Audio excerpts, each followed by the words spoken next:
একটা সন্তান যখন পৃথিবীতে আসে, যেদিন পৃথিবীতে আসে সেই দিনটা, সেই মুহূর্তটা মা-বাবার জন্য সবচেয়ে আনন্দঘন একটা মুহূর্ত থাকে।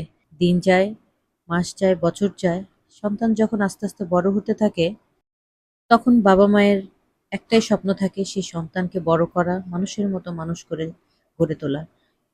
আসসালামু আলাইকুম, সবাই কেমন আছেন? চলে আসলাম একটা লং ভিডিও নিয়ে। ভিডিওটা ছিল গত শুক্রবারের। সেদিন আরেকটা ভিডিও আপনাদের সাথে শেয়ার করেছিলাম। গত ২৯ তারিখ আমার ছোট ছেলের বার্থডে ছিল। যেহেতু আমি জব করি তাই ওয়ার্কিং ডে গুলোতে কোনো সেলিব্রেশন আসলে করা সম্ভব হয়ে ওঠে না। তাই ফ্রাইডেতে এই আয়োজনটা করেছিলাম। আর সাথে ছিল আমার বড় ছেলের এইচএসসি কমপ্লিট করা উপলক্ষে একটু ছোটখাটো সেলিব্রেশন। ভাবলাম দুটো আনন্দ একসাথেই সেলিব্রেট করি সবার সাথে। এজন্য ছোটখাটো ঘরোয়াভাবে একটা আয়োজন করেছিলাম সেদিন। সারাদিন বাবা ছেলেরা টুকটাক একটু ঘর সাজিয়েছে। এই তো এখানে বার্থডে কেক। এবার সিক্রেট রেসিপিতে কেক অর্ডার করেছিলাম। আমার বড় ছেলে সিক্রেট রেসিপির ভীষণ ফ্যান। মালয়েশিয়াতে যখন ছিলাম তখন প্রচুর সে সিক্রেট রেসিপি খেত। বাংলাদেশে যখন ওদের ব্রাঞ্চ ওপেন করলো তখন থেকে আমার ছেলে সিক্রেট রেসিপি বেশি পছন্দ করে। তো ওদের কেকটা বেশ মজা হয়। তো যাই হোক, এই তো সবাই মিলে একটু কেকটা কেটে নিচ্ছি। সবাই আমাদের দুজনকে একটু আগে বসতে বললো ওর সাথে কেকটা কেটে নেওয়ার জন্য। তো এজন্য আমরা দুজন আগে একটু কেকটা কেটে ওকে খাওয়ালাম। তারপর একে, একে সবাই মিলে কেকটা কেটে ওরা কাজিনদের সাথে সেলিব্রেট করলো। খুব মজা করছিল। যেহেতু আমাদের বাসায় বাচ্চা-কাচ্চা অনেক, সবাই একসাথে হলে খুব বেশি এনজয় করে ওরা।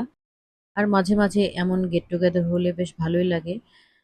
সবারই ব্যস্ত লাইফ, যান্ত্রিক লাইফ, এজন্য মাঝে, মাঝে একটু সময় বের করে যদি গেট টুগেদার করা যায় বেশ ভালোই লাগে।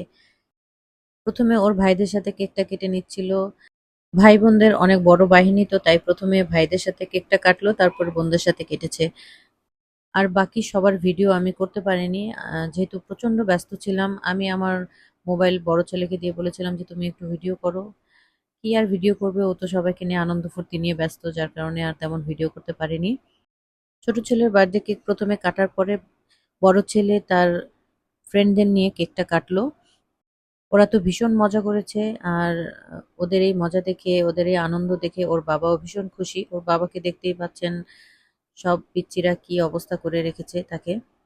তো যাই হোক, কেক কাটার পরে সবাইকে কেক নাস্তা সার্ভ করেছিলাম। সেগুলো আর ভিডিও করা হয়নি। আর খাওয়ার কি, কি আয়োজন করেছিলাম সেটাও ভিডিও করা হয়নি। ওই যে বললাম যে আমি প্রচন্ড ব্যস্ত ছিলাম যার কারণে আর করা হয়নি। সবশেষে এখানে একটু ভিডিও করতে পেরেছি। এখানে আমার ননাসরা তার ভাইকে আর আমাকে একটু খাওয়াচ্ছে, সেটা একটু ভিডিও করে নিলাম। এরপর আমার ছেলেদেরকে ওর ফুপ্পিরা একটু খাওয়ালো, সেটারও একটু ভিডিও করে নিলাম। তো ওদের ২ ফুপি ওদেরকে একটু খাওয়াচ্ছিল, তখন আমি একটু ছবি তুলে নিলাম, ভিডিও করে নিলাম। যেহেতু সবসময় ছবি বা ভিডিও করা হয় না। আর গেস্টদের আমি ছবি তুলতে পারিনি বা ভিডিও করতে পারিনি। আমার জারা বসেছিল অন্য রুমে। তো ব্যস্ততার জন্য সেগুলো আর করা হয়নি। এখানে বাচ্চারা ওর চাচুর সাথে খাওয়া-দাওয়া করছে। সব মিলিয়ে দিনটা ভালোই কেটেছে আর বাচ্চারা ভীষণ আনন্দ করেছে। সবশেষে আমার যাদের সাথে একটু ছবি তুলে নিয়েছিলাম, খুবই বিধ্বস্ত অবস্থায় তখন আমি। তো এই ছিল আমার আজকের ভিডিও। কেমন লাগলো অবশ্যই কমেন্ট করে জানাবেন। আর আমার বাচ্চাদের জন্য সবাই দোয়া করবেন। ভালো থাকবেন, সুস্থ থাকবেন। আল্লাহ হাফেজ।